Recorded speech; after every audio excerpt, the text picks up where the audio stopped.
A contract killing. A brutal murder. A neighborhood in chaos. For the New York City Police Department and the FBI, New York City becomes the front lines in a relentless battle. The enemy, powerful drug dealers who will stop at nothing to protect their profits.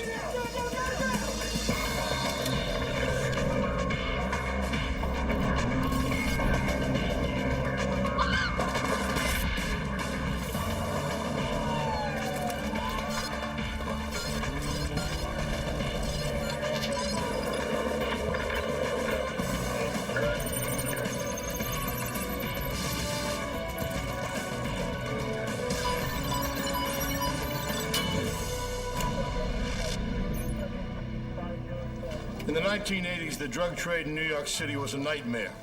Dealers made millions. Street violence was out of control. The NYPD battled the drug gangs, only to become their target.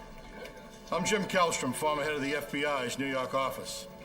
Hundreds of FBI agents and police officers launched a bold plan to stop the violence and shut down the gangs' deadly business.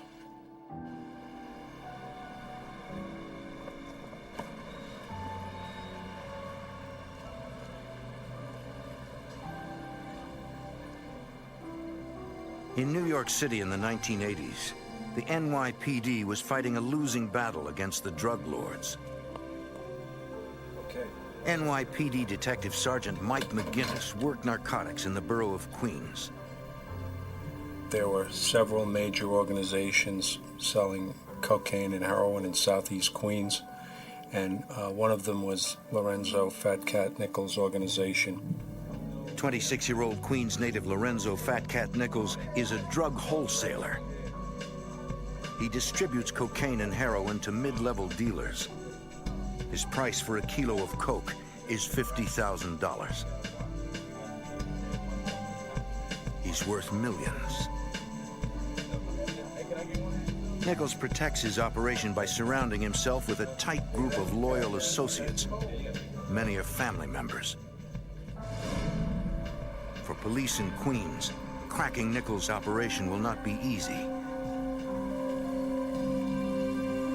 His headquarters is at a deli at 107th Avenue and 150th Street in Jamaica, Queens.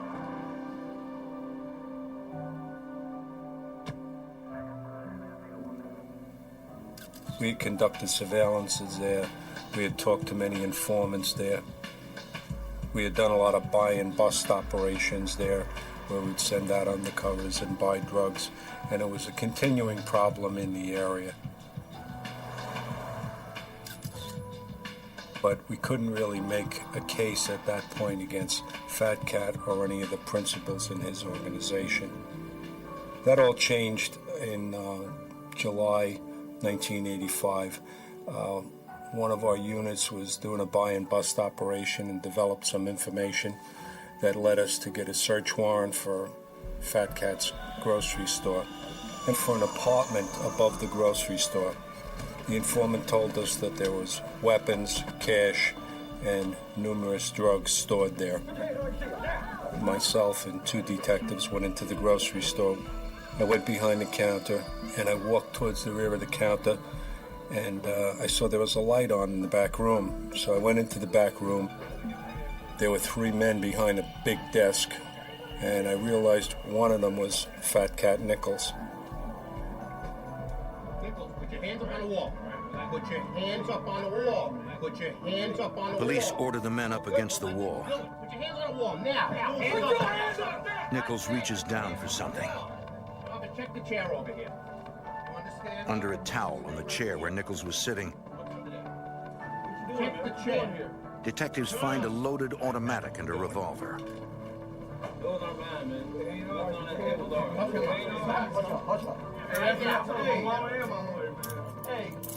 Police search the room and find heroin, cocaine, and $30,000 in cash. Several ounces of marijuana is on Nichols' desk.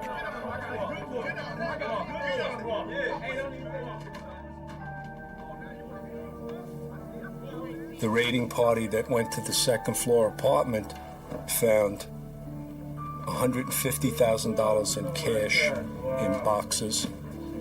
Wow, that's a lot of cash. Hundreds, perhaps thousands of pieces of cocaine, street cocaine wrapped in tinfoil, and glassines of heroin and additional weapons. Nichols is arrested on drugs and weapons charges.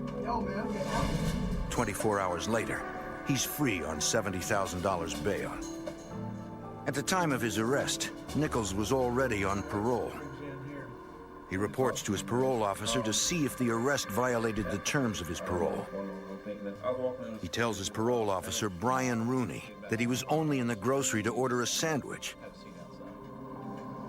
You take care of this for me now. That's what we're going to try to do. All right, thank you. Just have a seat right here. Okay? All right, thanks. Rooney calls McGinnis to check his story out. So I told him what had happened, that we had arrested Nichols in the grocery store, that he had a number of weapons, but unfortunately he made bail, and I'm sure he's gone. And Rooney said to me, no, he's not. He says he's sitting outside my office here.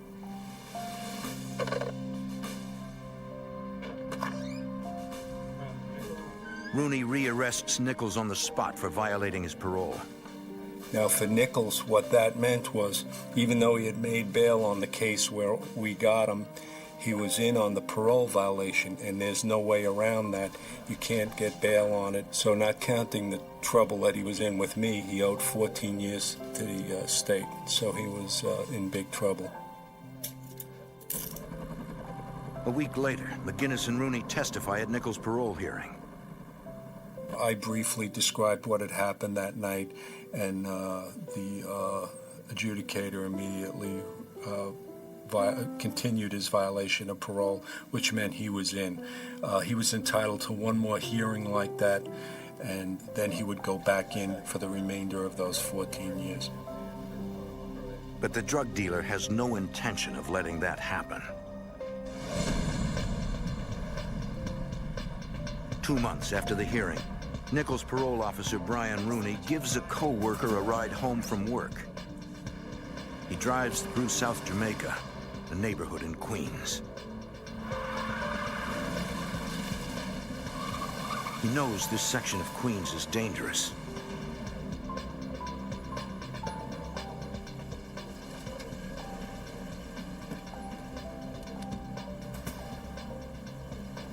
But he has no idea he is being followed.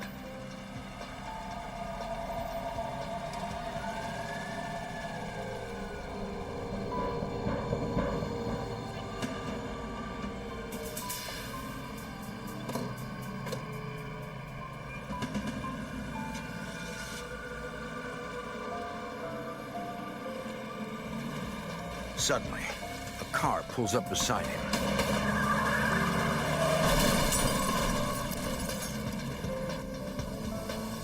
Brian Rooney is shot once in the arm and once in the back. He dies instantly. His killers disappear into the night.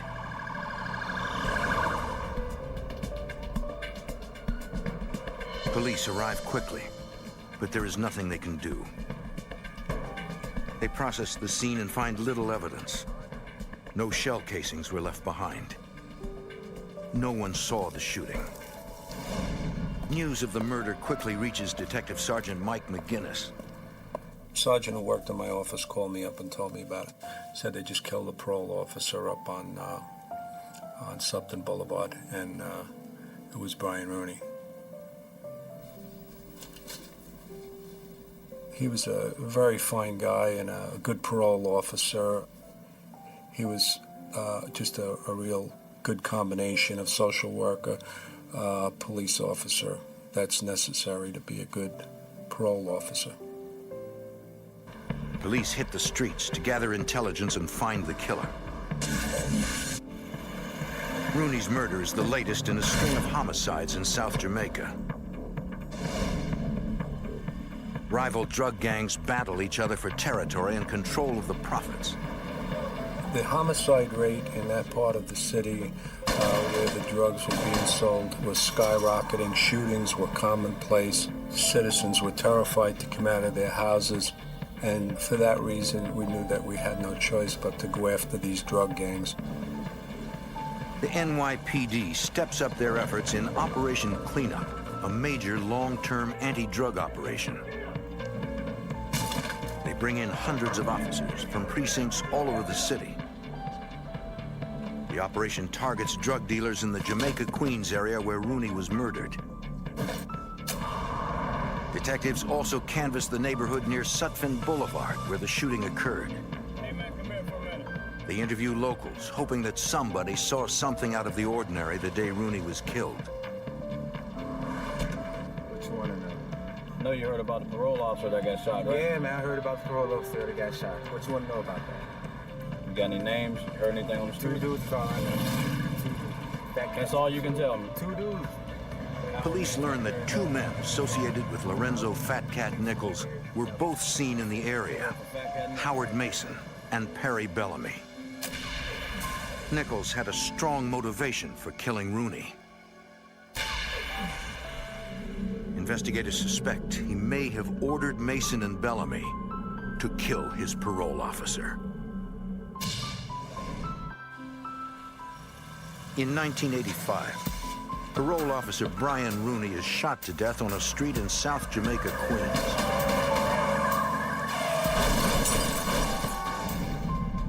Police suspect that one of his parolees, Lorenzo Fatcat Nichols, ordered the hit. Mike McGinnis, former detective sergeant with the NYPD. We were all astounded with what happened to Brian Rooney, that they would have the audacity to kill him. But I think their thinking was if they got Rooney out of the way, Nichols would be able to make the street. And where they got that from, I don't know.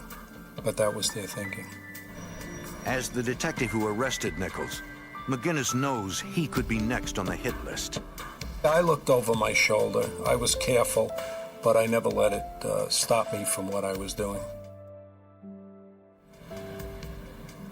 To have it happen where somebody actually says, I'm going to kill this officer to get a benefit and to maybe get myself out of jail, that was very unusual.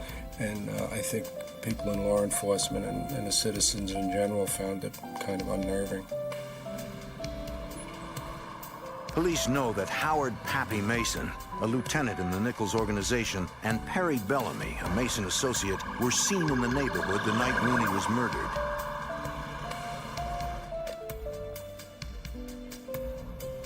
An anonymous caller claims Bellamy was outside the car when Rooney was shot.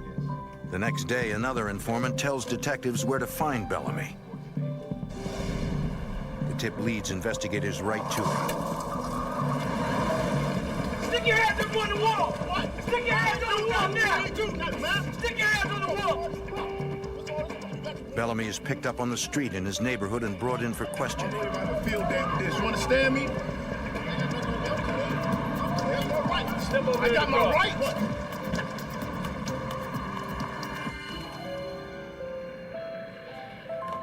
He admits he saw Rooney just hours before he was murdered. In the car with Rooney. He claims he knew about the hit and tried to warn Rooney. That's why he was seen in the area that night. You set him up, I think. I know if something happened to a cop. After they'd be hours over of there questioning, looking for the rest of detectives us, learn he trying did to get more us. than warn Rooney. Look. So that's who did. Bellamy When you reveals he wanna was order- in the car with Rooney the night he was killed. You just gonna add on more problems for yourself. He says Howard Mason shot Rooney. Bellamy was in jail weeks before the murder. He claims to have overheard Nichols telling another inmate that his parole officer was going to get what's coming to him. Authorities charged Bellamy with aiding and abetting the murder of Officer Rooney. Next, detectives tracked down Howard Pappy Mason. What's up, officer? What's your name? Mason. All right, well, stick your hands up against the wall, folks. Officer, I don't Stick your hands on the wall. In the suspect's boot, they find a fully loaded .22 Derringer. Mason is charged with murder and weapons possession. Investigators have put the conspirators behind bars. But they can't prove Fatcat Nichols ordered Mason and Bellamy to kill his parole officer. While police try to build a case against Nichols, who is still in jail, his organization continues to grow. In 1987, the illegal drug crisis in New York goes from bad to worse.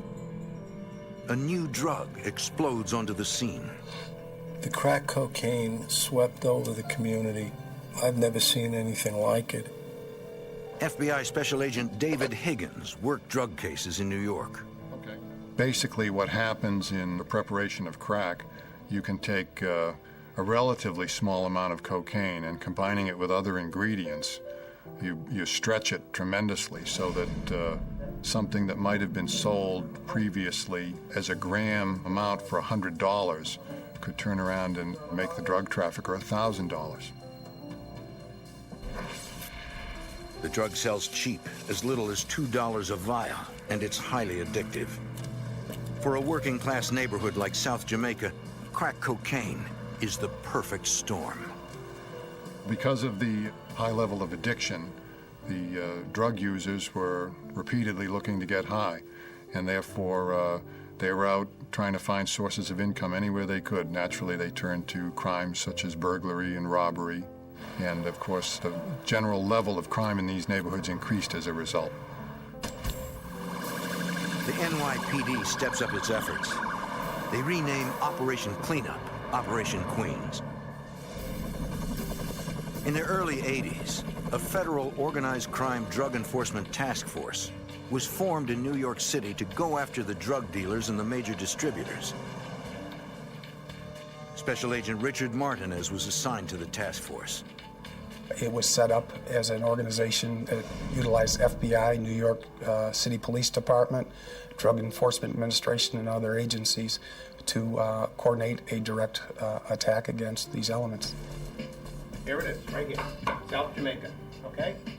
The OCDF task force was divided up into squads, and each squad had its own mission to accomplish.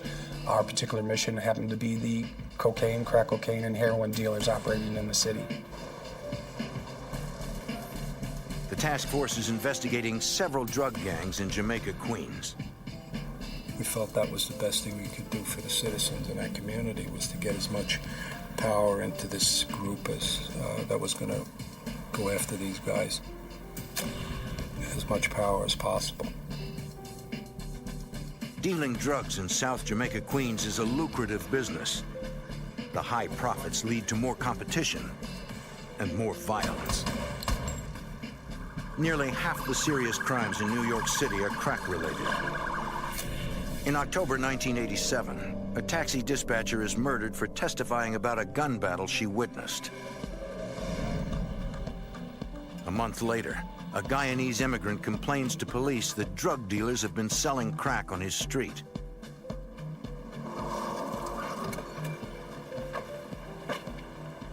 The next evening, someone firebombs his home.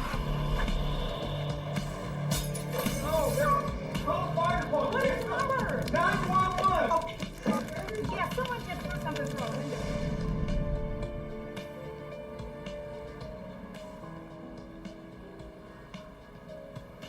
NYPD officers from the 103rd Precinct in South Jamaica are assigned to protect the witness and his family. But the threats continue. Thomas Godbolt, a member of Lorenzo Fatcat Nichols' organization, approaches the witness on the street. Godbolt says he has 3 weeks to leave the neighborhood, or his entire family will die. You understand me? I hate to say, man.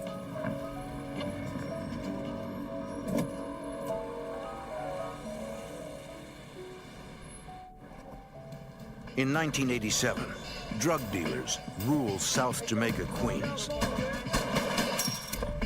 Citizens brave enough to stand up to the dealers are intimidated and murdered. The New York City Police Department and a federal task force turn up the heat on all the drug organizations in Jamaica, Queens.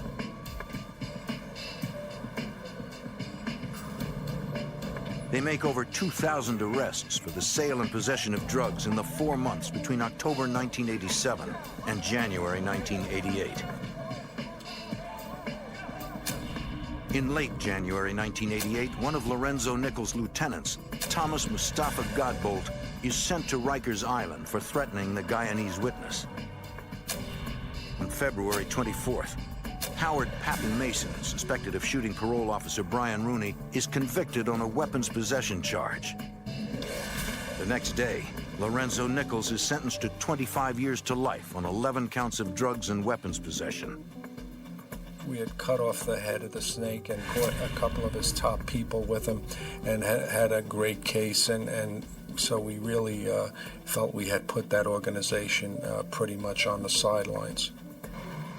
The NYPD and the FBI are making headway in the battle to take back the streets of South Jamaica from the drug dealers. But the war is about to take a dark turn. February 26, 1988. Just days after Nichols and Mason were convicted, Officer Edward Byrne is guarding the Guyanese witness.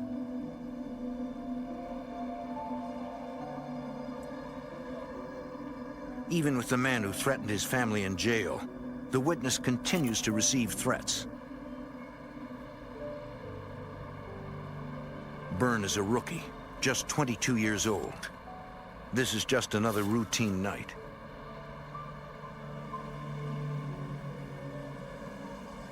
At 3 a.m., a car drives past Officer Byrne's position. There are 4 men inside. The sedan drives around the block and out of sight.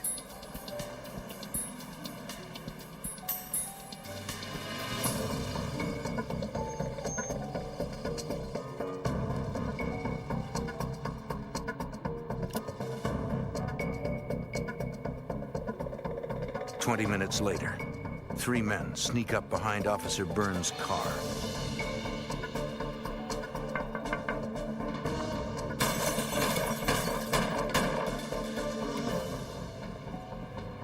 The witness hears the gunshots. At 3:28 a.m., dispatch sends out the call, "Officer down" in Jamaica, Queens. Police arrive at the scene minutes later. Both front windows of Officer Byrne's police cruiser have been shot out. The rookie cop is dead. Every police officer responds to that. Every police officer takes that personal when a police officer is murdered. The witness Officer Byrne was protecting tells police he heard the shots and saw several men get in a tan-colored car and speed away. Investigators find an abandoned 1976 tan Olds Cutlass parked about 2 miles from where Byrne was shot. They find nothing in the car linking it to the murder. Right after the murder of Officer Byrne, the New York City Police Department started cracking down on all the drug dealers. A tremendous amount of heat was put on all the drug dealers in Jamaica, Queens. They wanted the murders of Officer Byrne. Hundreds of police officers working 12-hour shifts blanket 3 precincts. The 103rd, the 105th, and the 113th in southeastern Queens. They raid nearly 200 locations and question more than 300 suspected drug dealers.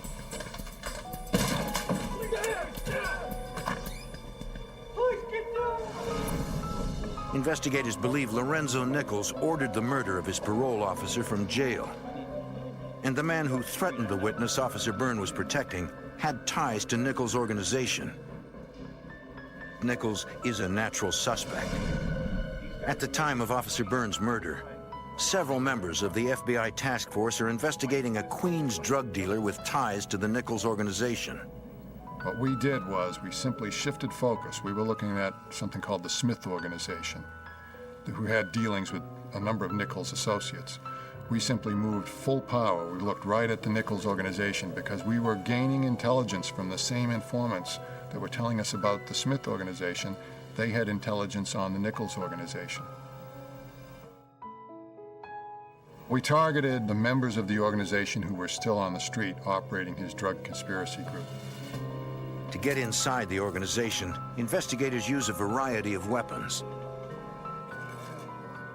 They set up undercover drug buys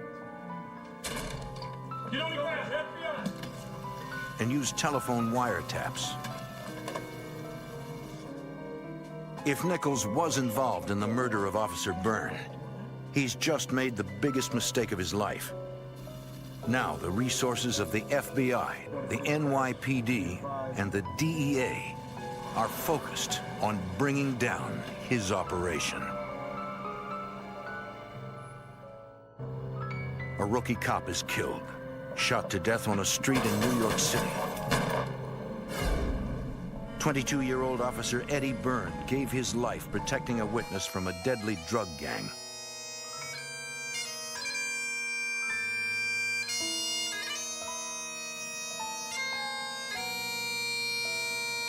On February 29th, Officer Eddie Byrne is laid to rest. 10,000 police officers attend the funeral.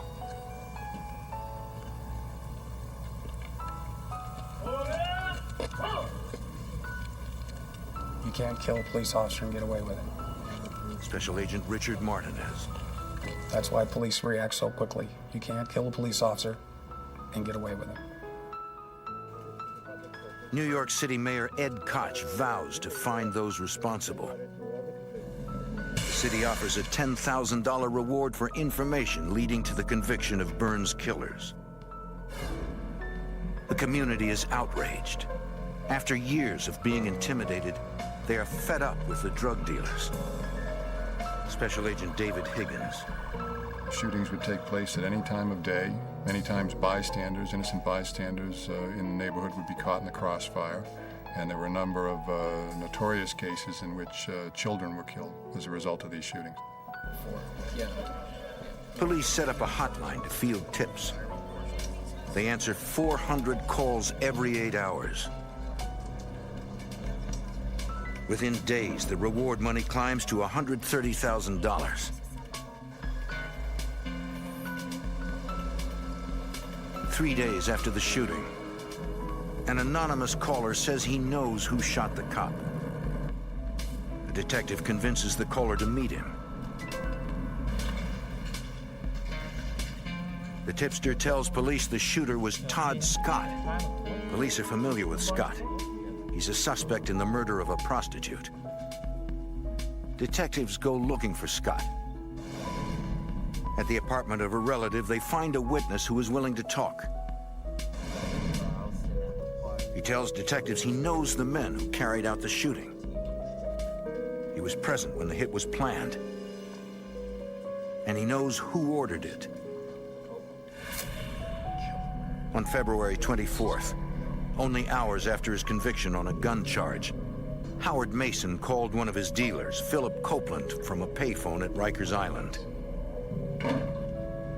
The next day, Copeland met with fellow gang members Todd Scott, David McClary, and Scott Cobb in an apartment 10 blocks from the murder scene. Just got back talking to your boy Mason, man.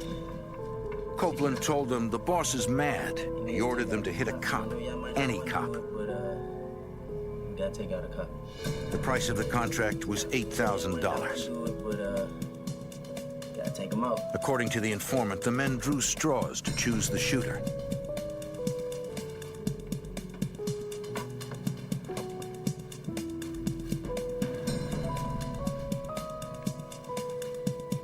Todd Scott would pull the trigger.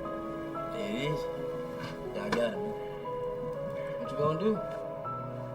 That's what's up. That's what I like to hear. The officer's fate was sealed. The next morning, Scott came back to the apartment bragging about what they had done. They only collected a few $100s of the $8,000 they'd been promised. That individual told how the murder actually went down, who they chose, that it wasn't Officer Byrne chosen as an individual, but they chose the police officer that was guarding the cooperating witness's house, that he was a target of opportunity. Howard Mason wanted Byrne's murder to send a chilling message to law enforcement. Your reputation is everything on the street if you're a drug trafficker. If it's known in your neighborhood that you are unwilling to take violent retribution for acts against you or your organization, you're not going to last very long as a drug trafficker. This was a killing that really galvanized law enforcement in New York City. The execution of a uniformed police officer who's targeted not because of any particular act or case, but because he was a police officer in and of itself. The NYPD finally have names to link to the shooting. They issue warrants for Philip Copeland, Todd Scott, Scott Cobb, and David McClary. Copeland is already in jail on another charge. Police go looking for the other 3 men. Later that same afternoon, Scott Cobb's mother calls police. She wants to arrange her son's surrender. He never shows up. Investigators believe Cobb will eventually contact his mother. They install a trap on her telephone line to catch the numbers of all incoming calls. The shooting continues to dominate the news, and police keep up the pressure on the street. It's not long before another important witness comes forward. A young woman tells detectives she witnessed the shooting of Officer Byrne. The woman said she was on the street when she heard a shot and saw men around the police car. She hid behind a car until the men left. She doesn't think they saw her.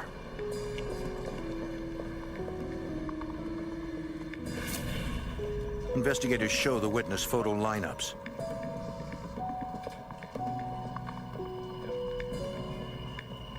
She confirms Todd Scott as the man she saw at the passenger window of the patrol car. She also identifies David McClary as the man standing by the driver's side window, and Copeland as the man she saw standing behind McClary. Police now have a witness to the shooting. They need to find the 3 suspects still at large. The day after the trap on Scott Cobb's mother's phone is set up, police get a hit. An incoming call is traced to an address in Queens Village.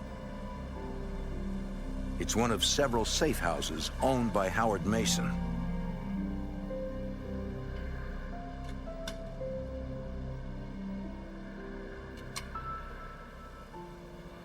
On March 3rd, less than a week after the Byrne shooting, detectives spot Scott Cobb. Hey, man.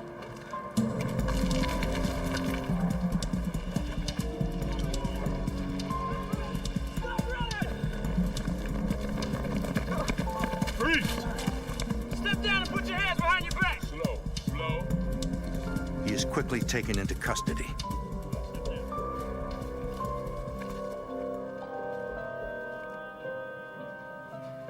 Police search the safe house.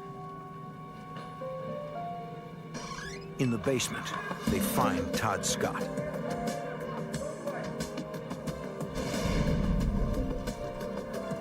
At noon the next day, David McClary surrenders to police. He is accompanied by his mother.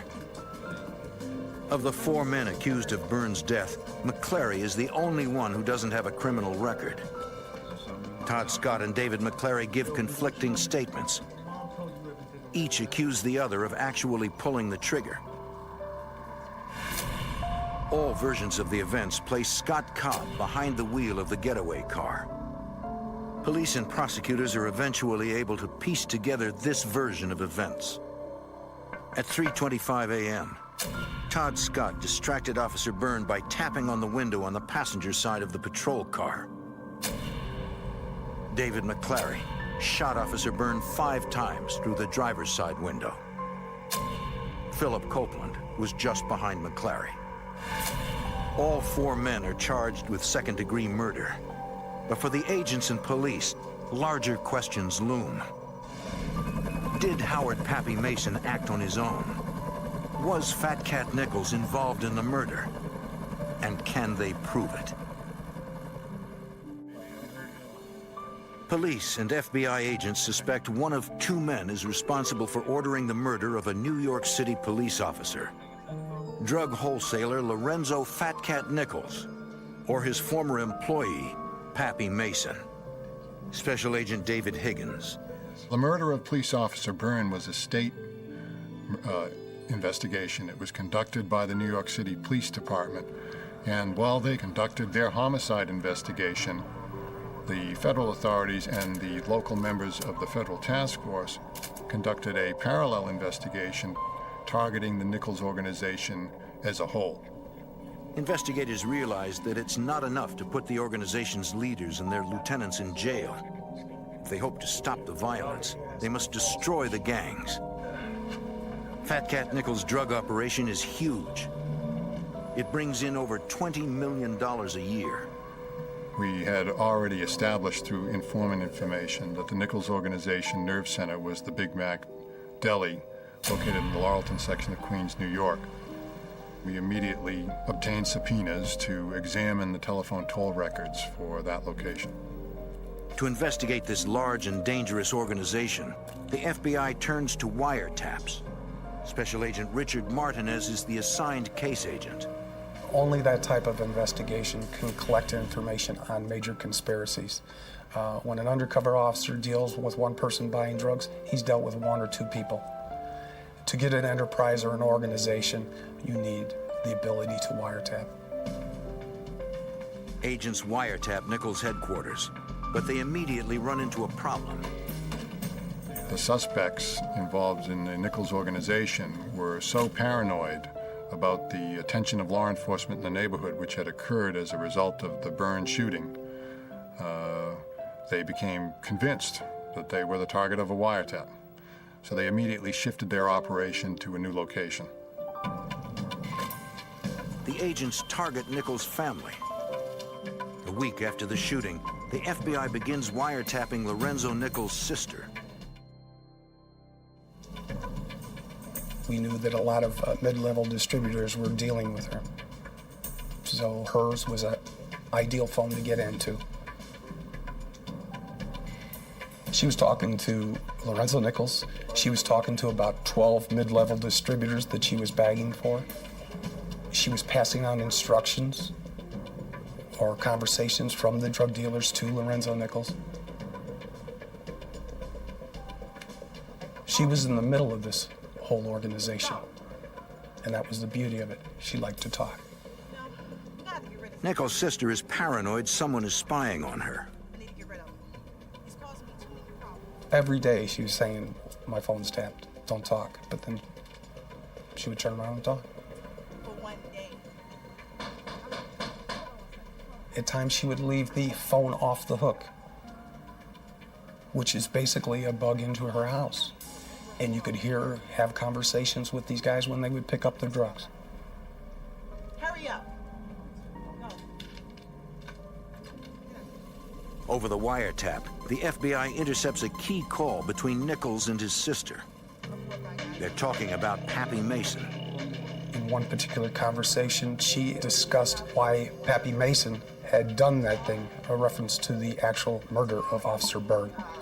And Lorenzo responded that he didn't know why he did it. Pappy Mason had a reputation of being a kind of violent guy, and Lorenzo, near the end, was kind of pushing him away. Not really wanting to directly deal with him because he drew too much pressure from law enforcement. All indications prior to that Lorenzo Nichols was involved in this. But through that conversation, which was later backed up with debriefing of cooperating witnesses, Howard Mason ordered the execution and murder of Police Officer Byrne. Pappy Mason thought that the police department disrespected him, so therefore he ordered his contemporaries to go out and to kill any police officer. Nichols was not involved in the murder of Officer Byrne, but his operation still continues to grow and to supply very dangerous street gangs with product. We were able to establish from listening on the telephone that, in fact, Lorenzo Fatcat Nichols was communicating with core members of the conspiracy. Every week or 2 weeks, a group of individuals would go up and have meetings with him and receive orders from him in person as to how the operation was to be managed. Agents place a microphone in the visiting room at Rikers Island. They try to listen in on Lorenzo Nichols' meetings with his lieutenants.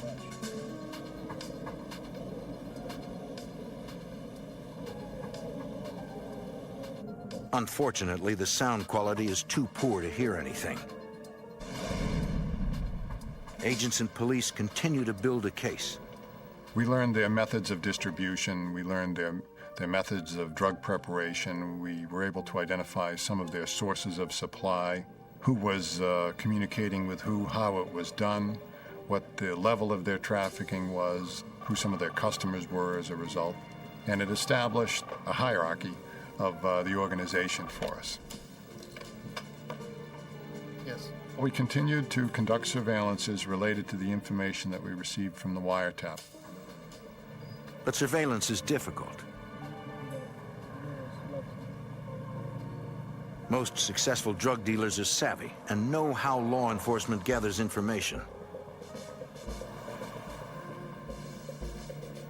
The drug traffickers employ counter-surveillance techniques. They actually pay people on the street for a radius of several blocks to maintain a lookout for police authorities in the area. When agents get enough information from the wiretap, they make arrests. If at a time, say, for example, we intercepted a call in which there was a drug transaction occurring or a transport of drugs from one location to another location, I could say to the investigators working the case, we need to take this load off. After 5 long months, agents meet with the prosecutor. It was time to put some charges on some subjects, to get some cooperators, and to execute the search warrants, to get the guns, to get the drugs that'll confirm the conversations that you had. Martinez feels they have enough probable cause to issue arrest and search warrants. You got to know when it's time to bring the case down. And that's when we brought this case down in August. The prosecutor agrees. It's time to take down the Nichols organization. After 5 months of investigation, Special Agent Richard Martinez plans a complex and potentially dangerous arrest operation. The goal is to completely dismantle the Nichols drug organization. The jury needs to hear 3 things to prove guilt beyond a doubt. 1, they want the testimony of somebody inside, a cooperator. As an investigator, I want to provide tapes of the participants in the organization in their day-to-day activities. And lastly, physical evidence. The arrest operation will hit over 20 locations. Agents believe the search warrants will give them the physical evidence they need: guns, drugs, and money. They also have arrest warrants for 38 members of Nichols' organization. They hope a few of these people will turn and become cooperators. When a jury looks at a cooperator, the conversations that are been either intercepted through Title III or consensually recording, and physical evidence, and they all say the same thing, there's only one verdict that a jury can come back with, and that's guilty. Agents prepare affidavits and coordinate the 400 bodies needed to execute the operation. Everyone involved understands the risks. There's always danger when you're executing arrest warrants and search warrants. You never know how a person's going to react. That's why you go well-armed and well-equipped and with enough people to control the scenario to minimize that potential violence. August 11th, 1988. The affidavits have been written. The arrest and search warrants have been issued. The arrest teams are prepared. Everything is in place. Everybody knows what they're going to do, knows who they're going to pick up, knows where they have to go, and it's just time to execute. Several of the targeted locations are very dangerous. In this case, we deployed 3 SWAT teams in 3 locations in which we thought we might have a potential violent reaction.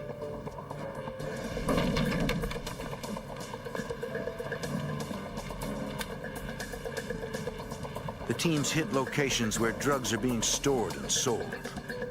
Fortunately, we never tipped our hand in this investigation, so none of the defendants knew we were coming when we decided to come for them.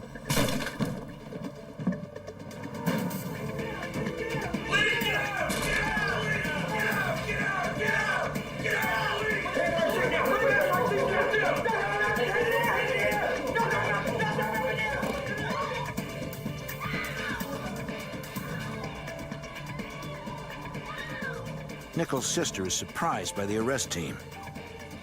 She reacts with anger. This was a unique investigation that mothers of the main subjects of this case were involved. My son is not even trouble. I have to have my where's my brother? Lorenzo Nichols' mom was involved.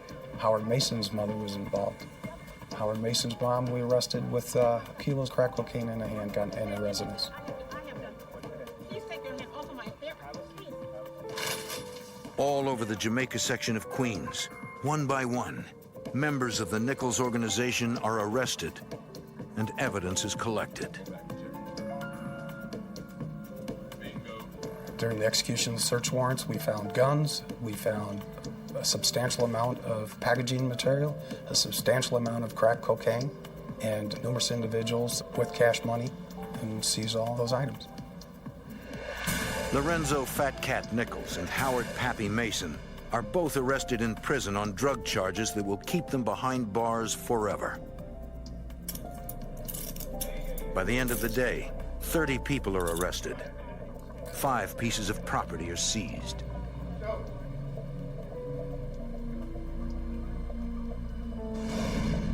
Nichols' sister and other key players in the organization decide to become cooperators.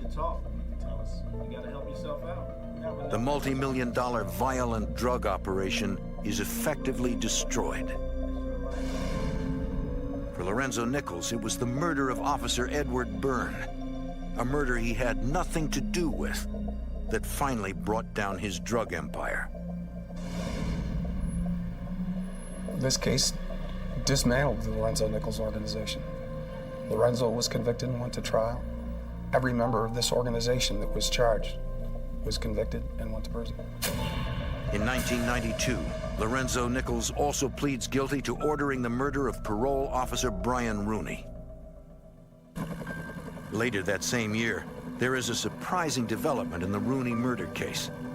Randolph Lucas is arrested on an unrelated charge and confesses his involvement in the crime. He claims his brother Eric drove the car and that he shot and killed Brian Rooney. They were hired by a Nichols associate to hurt Rooney, but they panicked and fatally shot the parole officer. No one knows why Perry Bellamy claimed to have been at the scene that night, and why he said he witnessed Howard Mason shoot Brian Rooney. The NYPD anti-drug operation and the federal task force targeting Queens drug dealers had a decided effect on drug-related crime in New York City. FBI Special Agent David Higgins. The task force cases in New York sent the message to the streets eventually that crime doesn't pay, that if you're going to be involved in violent drug trafficking in New York City, you're ultimately going to face justice in a federal court. I believe that message resounded on the streets because the crime rate in New York City and other major U.S. cities, the violent crime rate dropped significantly in the 1990s. And it's my belief that it dropped because of all these successful prosecutions. Brian Rooney's name was placed on the memorial for parole officers killed in the line of duty. A foundation was created in Officer Edward Byrne's name.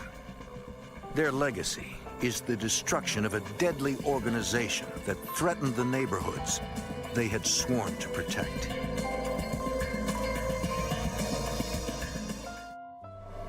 From the Caribbean islands to the east coast of the United States, a deadly drug gang makes millions, but its leader remains a mystery. As their cocaine trafficking business thrives, the violence rages out of control.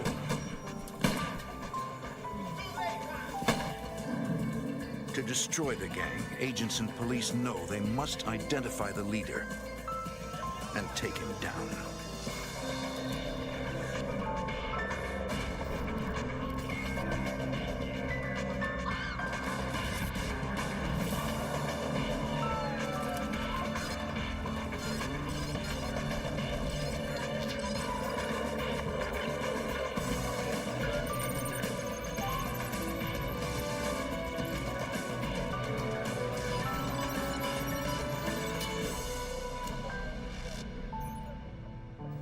The United States is one of the most profitable drug markets in the world. For ruthless and sophisticated drug traffickers, it is truly the land of opportunity. I'm Jim Kallstrom, former head of the FBI's New York office. In the 1990s, a violent drug organization moved thousands of kilos of Colombian cocaine through the Virgin Islands and into Georgia. It would take a task force of dedicated agents and police to shut down this multi-million-dollar operation and destroy a cocaine empire.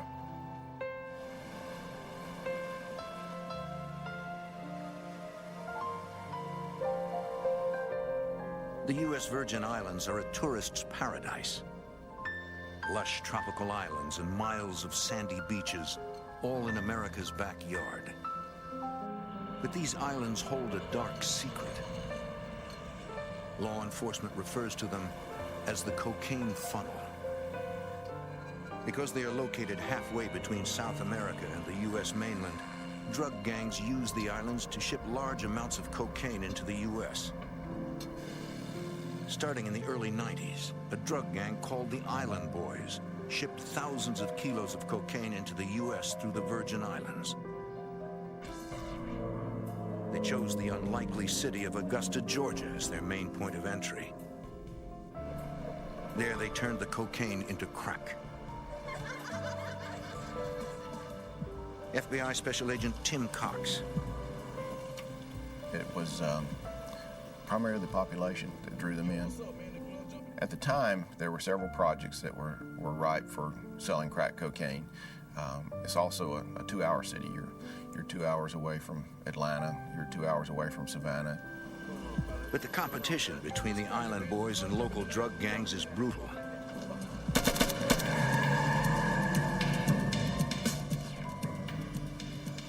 Eugene Smalls runs the Augusta operation for the Island Boys. Business is good. In 1991, the gang is raking in millions. And Smalls makes a big target. There are rumors he keeps $1 million in cash in his safety deposit box. He wears the key around his neck.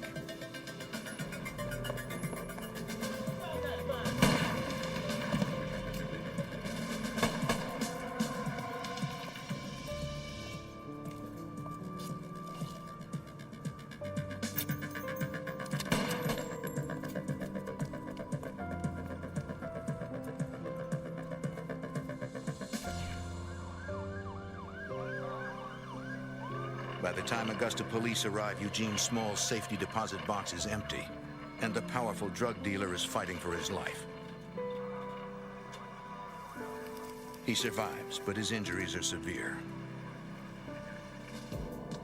The rising violence in Augusta concerns police, and the Island Boys are at the center of it. The Augusta police discuss the problem with the FBI. They start by explaining what they know about the gang. The local authorities, through their contacts with informants and some of the arrests that they'd made previously, knew that there was an increasing number of these gentlemen coming up from the Virgin Islands.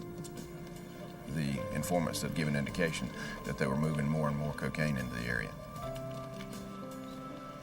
In October 1992, the FBI and U.S. Customs worked to build a federal conspiracy case against the Island Boys. Cox suspects the Island Boys are working with a major Colombian cocaine cartel. One thing is clear, they are as mysterious as they are deadly. We didn't have any inroads into the group, so we were having to put together as much intel as we could by bits and pieces. Agents assemble photos of suspected gang members taken by the local drug squad. Former U.S. Customs agent Larry Sapp. So we didn't even know who they were. We put them in there to see if somebody would later identify them. They also scour every report they can find that has any connection to the Island Boys. One report stands out. A month earlier, 2 DEA agents spotted Eugene Smalls at the airport in Atlanta. Despite his injuries, the local drug boss personally picked up a passenger on a flight from the Virgin Islands. The DEA decided to follow Smalls. Agents radioed the Georgia Highway Patrol and asked them to pull the car over for speeding. DEA had enough of following them and joined the locals there and got them all out of the car, searched them, took all their money, tried to interview them all. Smalls could barely walk. His passenger, James Springett, was carrying a passport from the U.S. Virgin Islands. Agents also searched the car. They found nothing. No drugs, no weapons, and surprisingly little cash. The DEA photographed the two men as well as their credit cards and IDs and had to let them go.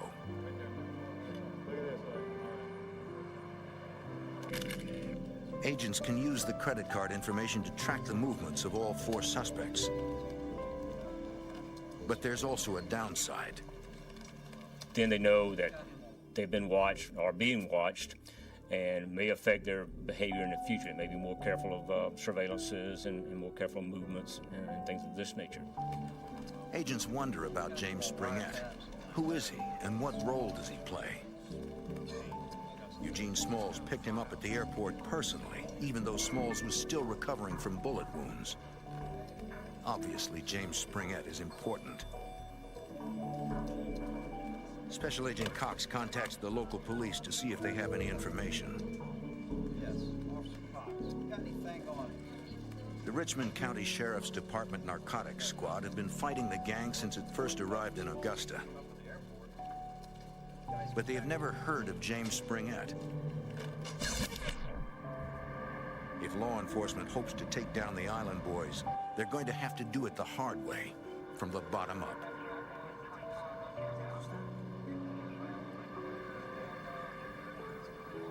We started on the street level, doing surveillances when we could, getting information from the local authorities, and trying to develop some other inroads into the group. Again, they hit a brick wall. The Island Boys have a dangerous reputation. Even paid informants were afraid to talk about the group. It was hard to develop informants because this group was known to be violent, and informants were afraid to do anything with them because they had a reputation for hurting and killing people. Federal authorities conduct surveillance. They observe that members of the gang frequently use motel rooms to do business. After they check out, teams of agents search their rooms. You'd be surprised that you find phone numbers, photos, different things. This whole case was like somebody that had filled a room with puzzle pieces and we're trying to dig our way out and figure out who was who. The pressure is constant and intense. Too intense for Eugene Smalls, the head of the Augusta Island Boys. We were putting a lot of heat on him. Eugene Smalls decides to relocate to Virginia. I personally think that the reason Eugene left was things were getting too hot for them around Augusta.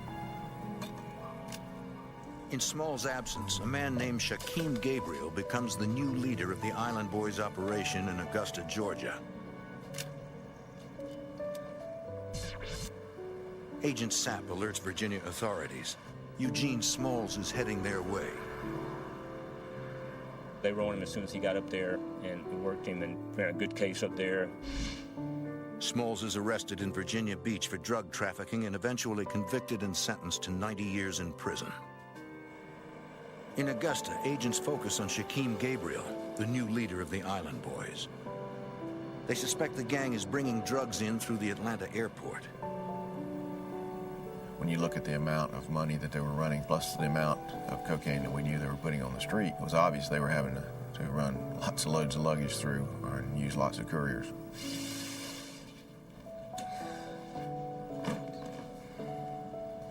On June 14, 1995, agents in Atlanta find a suitcase containing 7 kilos, more than 15 pounds of cocaine. James, we can change this around. Who you delivering the coke to? Investigators question the courier. He tells agents the drugs were going to Shaquem Gabriel in Augusta. We had enough corroborating information, through phone tolls and things to substantiate exactly what the courier was saying. Based on the courier's statement, authorities are able to obtain an arrest warrant and a warrant to search Gabriel's home. On June 15, 1995, authorities serve both warrants. As the agents close in, they have no idea what Gabriel has waiting for them behind his door. In Augusta, Georgia, the FBI, along with U.S. Customs and local police, work to take down a violent drug gang. Investigators arrest Shaquem Gabriel, the man they believe is the new head of the Island Boys in Augusta. Gabriel is accused of attempting to receive 7 kilos of cocaine from a courier from the Virgin Islands. A search of his home turns up documents, photos, and $15,000 in ones. Special Agent Tim Cox. Apparently, Shaquem felt it was beneath him to spend dollar bills, so he wouldn't spend dollar bills, he would stuff them in these jars. For law enforcement, Gabriel's arrest is a big success. But it doesn't stop the Island Boys. As soon as authorities take Gabriel into custody, agents suspect that new leaders are already emerging to take over the gang. Whenever we would take people off from the group, make an arrest or anything else, other people from the islands would arrive back in the States and take their place in the group, distributing around Augusta area. Investigators continue to go after the Island Boys using the same techniques they used to take down Gabriel. But it's not working. It seems the Island Boys have changed tactics.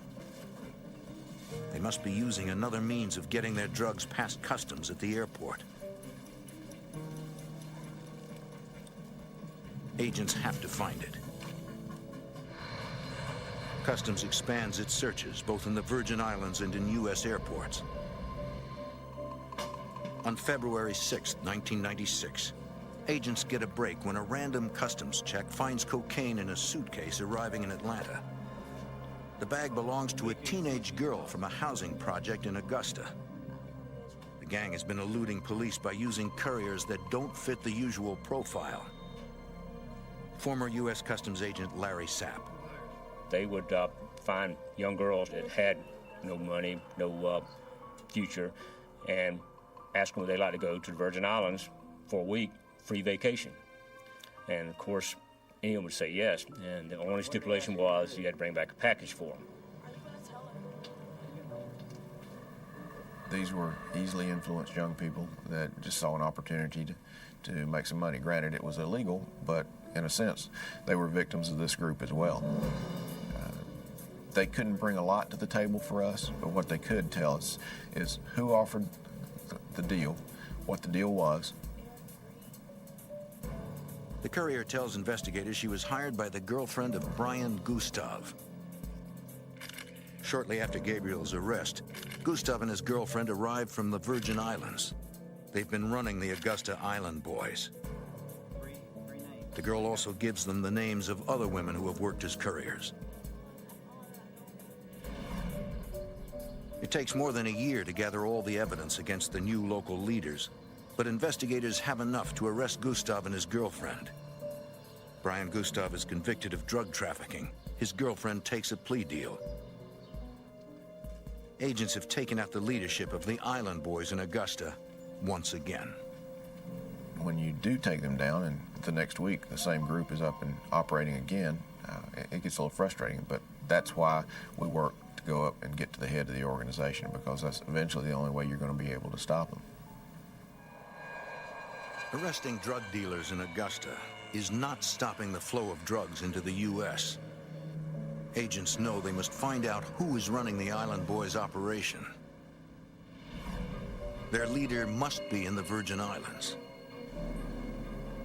In 1996, the U.S. Virgin Islands became designated a HIDA, which stands for High Intensity Drug Trafficking Area.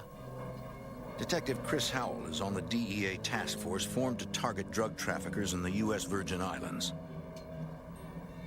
2 minutes out. And up until this time frame, there hadn't been a lot of targeting of these people with established routes in cocaine trafficking. So the traffickers, by this point in the game, had become pretty powerful, and they had a lot at their disposal. So we had a lot of catching up to do. Agents begin questioning informants and learn that in St. Croix, a prominent local family is involved in the cocaine shipments from Colombia. intelligence information that was gained from confidential sources stated that one of the family members was the St. Croix girlfriend of James Springett. Investigators recognized the name. In 1992, DEA agents photographed Springett after Eugene Smalls picked him up at the Atlanta airport. And that informant also told us that he was the biggest drug trafficker in the islands. And so our focus kind of started to begin to switch focus from this prominent family over to James Springett. Investigators discovered that Springett's girlfriend has more than half a dozen cell phones in her name. These phones may hold the key to cracking this dangerous drug gang. When we began to look at those phones and look at the toll information off those phones, other names that came up through informant information began to appear on those tolls. And it was obvious that this girl had, something to do with what was going on. While agents pursue the cell phone lead, they continue to work the streets. From informants, agents learned that a small shipment of cocaine is scheduled to leave St. Thomas via seaplane. The surveillance team spots a suspected courier carrying a cardboard box aboard. The seaplane takes off for the largest of the U.S. Virgin Islands, St. Croix. We let them board the plane. We get airborne on their way back to St. Croix. And we established surveillance where they were going to dock here in St. Croix. When the seaplane lands, Detective Chris Howell and the DEA are waiting. They suspect the box the courier is carrying is full of cocaine. Agents are in place for a routine takedown, but the plan changes.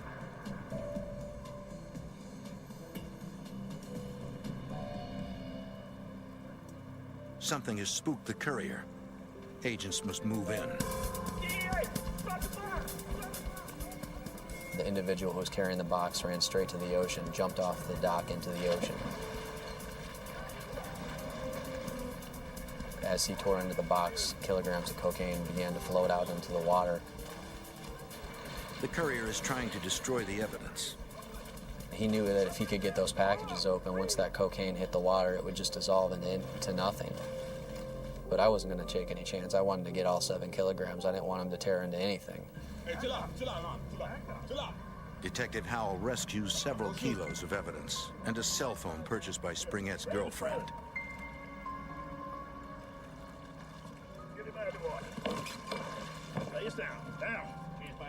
The courier is in serious trouble and he knows it. Still, he refuses to tell authorities who he's working for.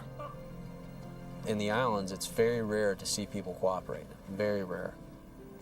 When we arrest somebody, even when they're facing serious jail time, they'll just do their time, and that's it. As a result of the operation, the island boys are now on high alert. They know the feds are watching them. They quickly change their tactics. Springett made an executive decision that they wouldn't bring cocaine directly into the U.S. Virgin Islands. Instead, the gang will use the island of Tortola to warehouse their drug shipments.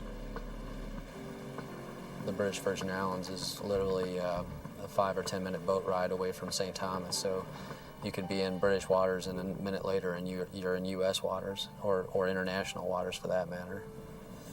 As a British possession, Tortola is outside the jurisdiction of U.S. law enforcement. On June 19, 1996, the island boys bring 1.5 tons of cocaine on shore in Tortola. You're talking about loads that are worth millions and millions of dollars at a time. And very rarely does a group run that much dope without having some firepower behind them. Heavily armed Colombians are present to verify the delivery. Those people's job was not only to look after the South American interest, but also to protect the load. Cocaine is loaded into 2 vehicles, a truck and a van. This shipment is so important that James Springett personally oversees the transfer.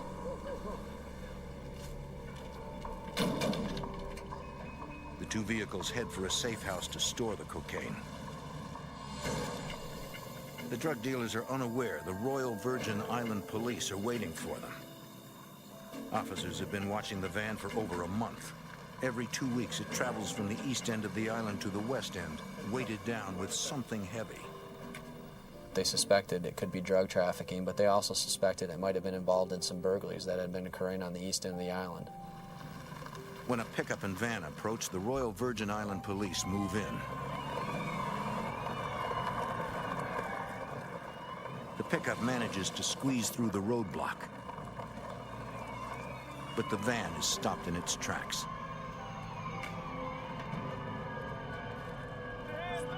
Hands up! Out of the car! Out of the car now! Out of the car! Boom! Put your hands up right now! The suspects open fire with automatic weapons. The police are outgunned. Most of them had 6-shot revolvers, shotguns with 3 rounds, and weaponry of this nature, and they stood up and returned fire against automatic M16s, firing at full burst. One officer is hit.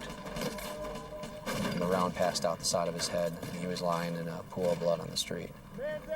And so they basically, at that point, began to try to keep him alive. The van gets away. The wounded officer is rushed to a hospital. Just wondered that just the shock, the impact alone didn't kill him. But it put his eye out, and they got him to a hospital. He lost his eye, but he did live. The next day, police find the van a mile down the road. The tires, the radiator, and the engine have been shot to pieces. In the back of the van, police find 1,260 kilograms of cocaine. They also find night vision goggles, GPS devices, and lights for signaling aircraft. The Royal Virgin Island Police believe the drug runners will try to escape to a nearby island. They contact police commissioners in the U.S. Virgin Islands and the surrounding area asking for help. Authorities know they must locate these dangerous men fast. If they're willing to shoot a cop, no one is safe. In the British Virgin Islands, a firefight erupts between heavily armed drug runners and the Royal Police. The drug runners make a daring escape, but investigators seize a van full of cocaine. The Royal Police warn their counterparts on the surrounding islands to be on the lookout. It was almost like a Caribbean all-points bulletin. Detective Chris Howell. They put it out to all the police officers that this occurred, and to be a lookout on the beaches and so forth, marinas, docks, boat yards and everything, that these individuals may be heading our way.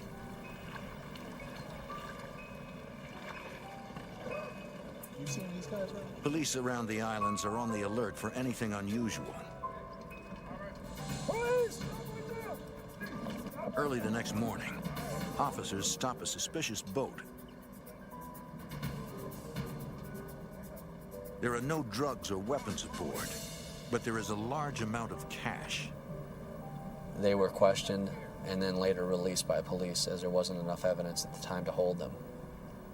Those individuals were linked through informant information as being Springett's boat crew. They were the same boat crew that brought in the cocaine that had been recovered by police in Tortola. A few days later, U.S. Virgin Island police find the body of one of the men from the boat. He's been shot in the head twice, execution style. To me, all that was an indication that Springett's organization was not going to accept failure. There had to be a cost to losing that load, even if that meant the life of one of his own. At the roadblock, the gunman may have escaped. But the cocaine they lost was worth millions. You don't lose 1,260 kilograms of cocaine without someone paying for it. Springett had to go back to South America and explain this to the people he was getting cocaine from. And he didn't want to go back without there being a body attached to the loss. For Springett, it's a temporary setback. Kilograms of cocaine during this time frame were almost on every commercial flight heading to the U.S. mainland. They had dirty baggage handlers that would put cocaine in bags, sneak them past customs, put them on the aircraft, and then a mule would actually take custody of that bag when it arrived in a U.S. city and moving on forward. In Georgia, FBI Special Agent Tim Cox and Customs Agent Larry Sapp are working leads of their own. They've been watching a man named Ronnie Pemberton. They believe he's the latest drug dealer to head the Augusta branch of the Island Boys. 3 months after the Tortola shootout, FBI Special Agent Tim Cox decides to send a message to Pemberton at the Atlanta airport. I had heard through our street sources that Pemberton had called me a punk and said we were never going to catch him. And so I thought I would at least introduce myself. So I went to the airport when he came back in and went up and introduced myself and said, "Hi, Ronnie, welcome back to the country. I'll be around. Come see me if you'd ever like to talk." But as agents know, Island Boys never talk.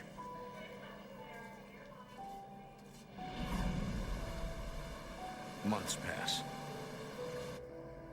In the Virgin Islands in early 1997, the two agents get the break they've been waiting for. A member of the Island Boys sells cocaine out of a hotel room in St. Thomas. A fellow gang member and a buyer sent to kill the dealer pay him a surprise visit. The Island Boy tries to warn his friend by using a special knock signaling danger. The dealer gets the message. He escapes out a back window. The island is a small place to try and hide. Gang members are everywhere. The terrified dealer secretly turns himself in to authorities. In exchange for protection, he agrees to tell the FBI what he knows about the Island Boys and their dealings in Georgia. Both Larry Sapp and I were very excited because we knew that if we actually had someone that could identify more of these people and put us in touch with the routes they use, the methods they're using to transport this stuff, it could be a huge break in the case. Former U.S. Customs Agent Larry Sapp. He was the first one to give us all the ins and outs, who was the leaders, how they smuggled, how they distributed, who were distributors, and things of this nature. It's a real big break in the case. Agents are finally starting to get inside this dangerous gang. They begin trying to make their case against the suspected leader, James Springett. We would search customs travel records. We would find out when he had gone in and out of different countries. We would find out when he would show up on either wire intercepts or show up in conversation with someone else. By doing that and by tracking the shipments, you can put Jimmy in the same area. This all goes to circumstantial evidence that ties Jimmy with it. Springett is careful to keep his hands clean. He does his dirty work through intermediaries and rarely comes in contact with the coke. At the same time, on the island of St. Croix, the DEA convinces a federal judge to allow them to wiretap the prominent family suspected of drug smuggling and of having ties to Springett. We applied for the first ever Title III in Virgin Islands history. DEA agents secretly install the wiretap in a switching station and hide the equipment. We had already received information that they had individuals that worked within the phone company that were checking their phones regularly to see if they were tapped. And so we had to hide that equipment within the phone company's regular wiring. For 1 month during the summer of 1997, investigators listen to the wiretap and conduct simultaneous surveillance. They hear frequent references to Springett's girlfriend, but nothing concrete. The Island Boys are careful about what they say on the phone. You could tell the conversation was starting to get good. And the next thing that we would hear is, "Let me call you back." And then surveillance, watch him hang up the phone, jump in his car, and drive down to a payphone, and he'd finish the call at the payphone. Almost from the onset, they knew we were on that phone. Certainly when you go up on a wire, you expect when the wire goes down, there's going to be a roundup very shortly thereafter. We weren't there with this wire. The wiretap does provide enough evidence to justify search warrants. On August 7th, agents launched simultaneous raids on 22 island homes and businesses. They have enough to go after several members of the Island Boys gang, but they need a lot more to take down James Springett and dismantle his entire drug trafficking organization. In the Virgin Islands, the DEA and police raid 22 locations. They need enough evidence to put suspected drug lord James Springett out of business forever. His girlfriend's house is a prime target.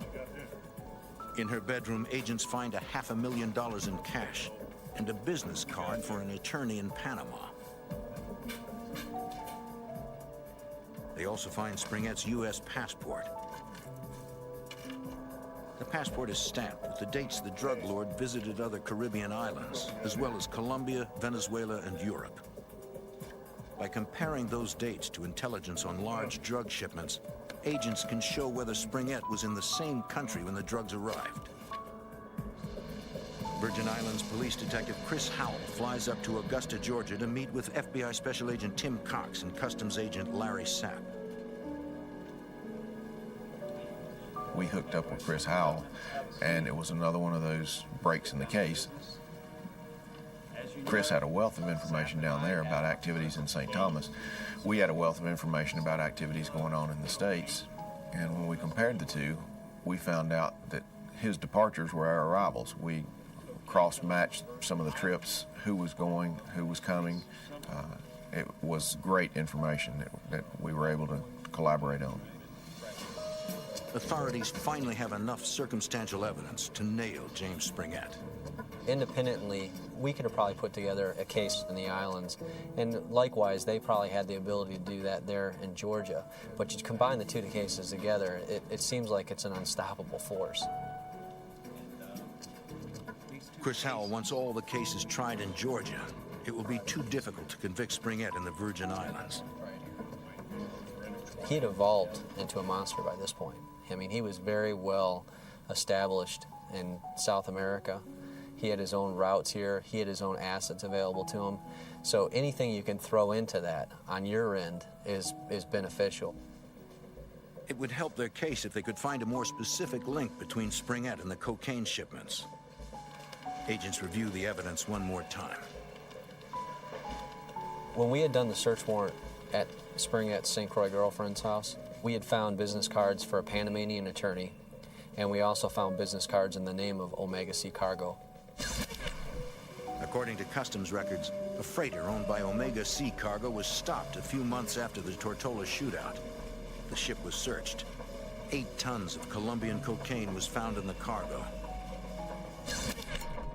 Working on a hunch, agents research Omega Sea Cargo. The company is owned by James Springett. It was huge. It was a huge chunk of the case right there. I mean, now we had 6,000 kilograms on Mr. Springett. That was a good feeling. Federal authorities develop a plan to dismantle the Island Boys, starting in Augusta, Georgia. December 15th, 1997. Ronnie Pemberton, the local head of the Augusta gang, attempts to buy 2 kilos of cocaine from a Virgin Islands supplier. The FBI is watching. In the motel room next door, Customs Agent Larry Sapp and FBI Special Agents Tim Cox and Mike Varicali videotape the buy via hidden camera. Our ultimate goal was to tie the organization all the way back to a Colombian connection, find out where the drugs were being processed and at what point they were being handed over to Springett and his organization so we could get to the highest level we possibly could. Ronnie Pemberton came in, met the informant. We got it all on video with him holding up the keys and hand balancing, weighing to see which one weighed a little more than the other. Pemberton takes his time examining the bags of cocaine. Finally, he picked 2 he wanted.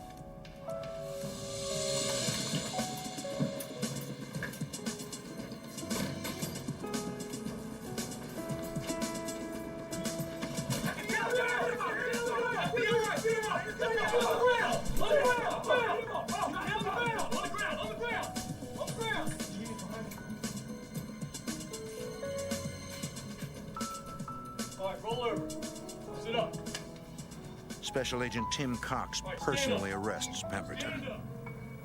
I said, "Hello, Ronnie, remember me from the airport?" And he nodded, and I said, "Well, who's the punk now?" Shortly after Pemberton's arrest, FBI Special Agent Tim Cox is promoted and transferred. It's a bittersweet pill because I was with this case since its inception. I knew we were headed towards taking Jimmy Springett off, but I also knew I would not be there for the finish. Cox leaves Special Agent Mike Varicalli in charge of the Island Boys investigation. Over the next few months, Varicalli and his team continue methodically building a case against Springett and the Island Boys. The more we looked into it, the more we uncovered. 10,000 kilograms turned into 20,000, which turned into 50,000. Less than a year after Pemberton's arrest, an Augusta grand jury delivers indictments against Springett, his girlfriend, and 5 of his closest associates. We had a sealed indictment for quite a long time, and we're just building a case. We were building a story. We were basically building our case for court. We identified individuals, we identified assets. Investigators want to arrest all suspects simultaneously so that none of them can run.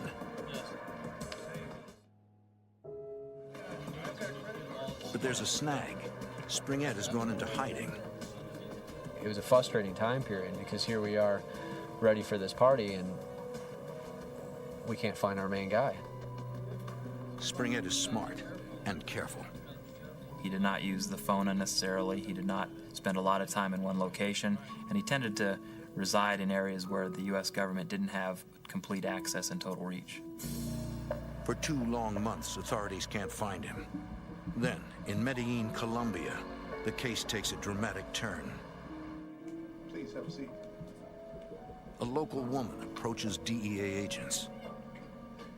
How can we help you? She tells them she knows a big American drug dealer. His name is James Springett. In Medellin, Colombia, DEA agents get a big break in the search for drug trafficker James Springett.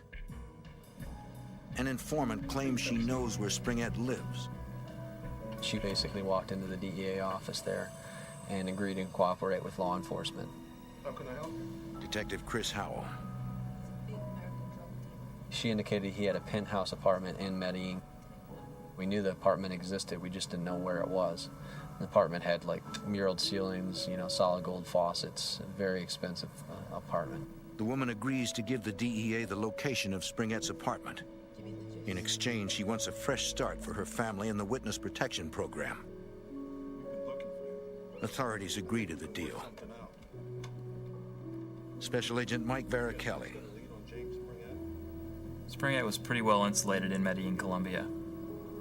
It seems to be a haven for high-ranking drug organization members, so it's traditionally difficult to locate and apprehend an individual for drugs in Medellin.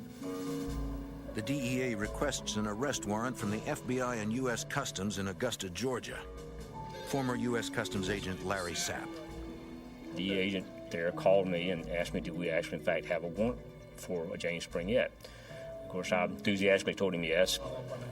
He asked for me to fax down the fingerprints, the pictures, and all the stuff he would need to get him picked up. The DEA also contacts trusted members of the Colombian police. 2 Colombian police officers stake out Springett's luxury apartment, waiting for him to appear. To the Colombians, it looks like Springett is leaving for good. They have to move fast. They felt like their surveillance was burned and they better go ahead and arrest him, and that's what they did. The officers don't have time to wait for backup. They move in. Those 2 stopped the vehicle and arrested Springett and his driver by themselves, which we thought was mighty courageous. Special Agent Tim Cox. When I first heard that they had him in custody down in Colombia, I was elated. This was the culmination of a 14-year investigation, which started from the lowest level street dealers all the way up to the made man with the Colombian mafia who had the direct Colombian connection supplying cocaine.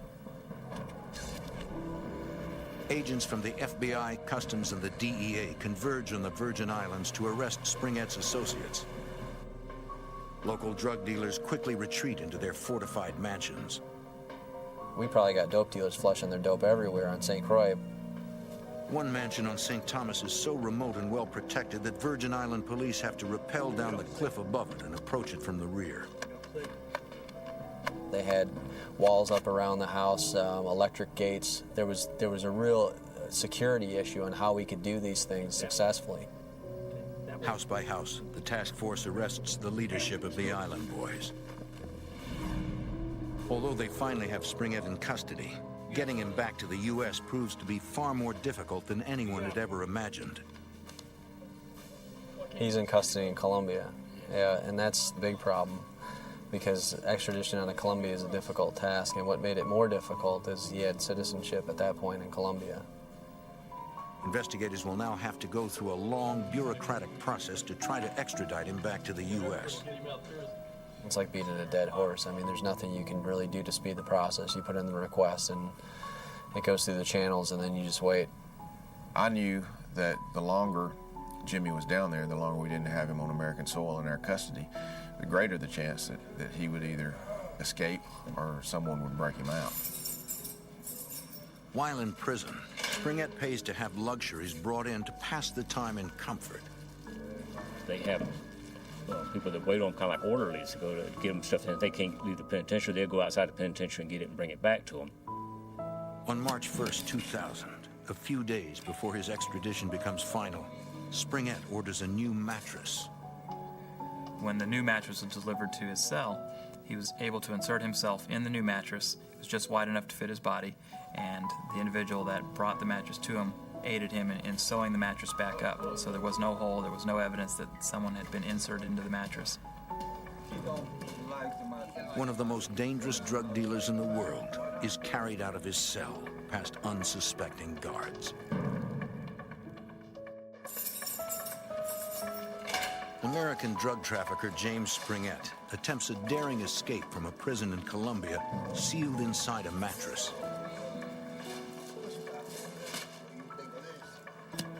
FBI Special Agent Tim Cox. Jimmy got into the mattress. They stitched him back up in there and proceeded to carry him through, I think, about 5 checkpoints, getting him out of the prison.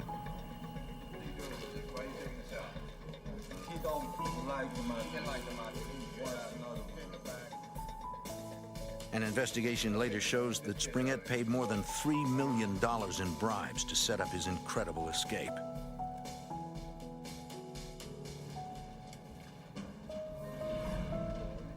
Investigators take the news hard. James Springett has escaped. He's gone, man. I'd put 10 years of my investigative career into eventually getting this guy, and now he was gone. I was completely deflated. We had a hard enough time catching him the first time. It was my fear that because he'd been caught one time, that we'd never be able to get him again. Detective Chris Howell. We're back at ground zero trying to figure out where do we go from here. At that point, we have no idea to even, where to look. We have no leads. We have no idea. He could have been anywhere in the world. Agents notify FBI legal attachés at U.S. embassies throughout Latin America. They also notify customs and DEA agents working in those countries. FBI Special Agent Mike Varacalli. We basically contacted Interpol, we contacted all the countries we know he has ties to, and got the word out as far as where he last was, what he looks like. There was rumors starting to spread that he had had reconstructive surgery, to change his appearance and everything, and it just kind of became like this urban legend, this guy who was out there, but no one knew how to find him. According to rumors, Springett is living somewhere in Latin America and running his organization by phone. Jimmy, just like anybody else, has to have an income. When you're spending $5 million on an escape and you're living the lifestyle that he's accustomed to doing, you have to have an income. So he had started generating that income again. In April 2002, the FBI adds Springett to their list of top 10 fugitives. And to put him on the FBI top most wanted list during this time frame was major because, he was sharing sharing poster space with guys like Osama bin Laden at that point. Investigators also play a few long shots. They set up surveillance on a drug dealer known to be part of Springett's group. Agents wait until they have probable cause and then search him.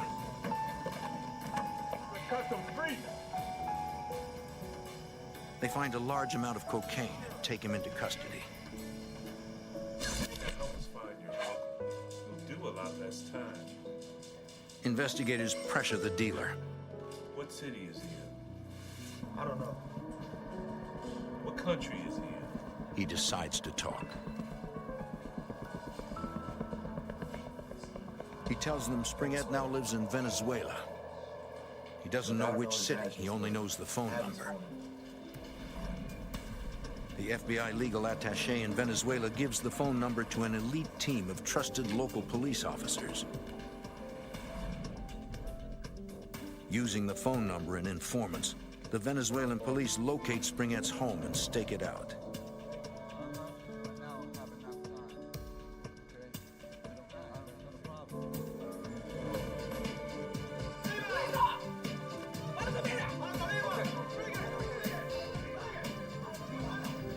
Springett offered $2 to $3 million to let him walk away from the scene.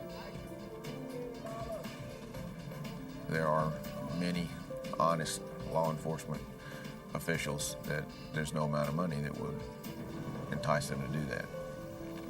Thankfully, we had some down in Venezuela.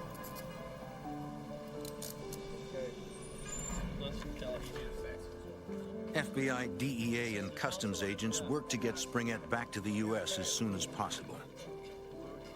The Venezuelan authorities declared him persona non grata because he's in the country on a false passport and ordered him to be removed from the country immediately. Less than 24 hours after the arrest, Venezuelan police hand Springett over to FBI and customs agents at the airport. Agents fly him back to the United States. He knew that he wouldn't stand a chance going to trial in Augusta, Georgia, with all the evidence that had been, mounted against him. I think he knew the only thing he had available to him and his only chance of ever having, the chance to see the light of day again would be to accept a plea agreement. Springett pleads guilty to one count of conspiracy to import cocaine. The notorious drug lord is sentenced to 35 years without parole. Hard to beat the significance of this investigation. When you talk about a street-level case being worked all the way up to a 10 most wanted and an ultimate capture, it's kind of hard to beat that. It's definitely a highlight of my career.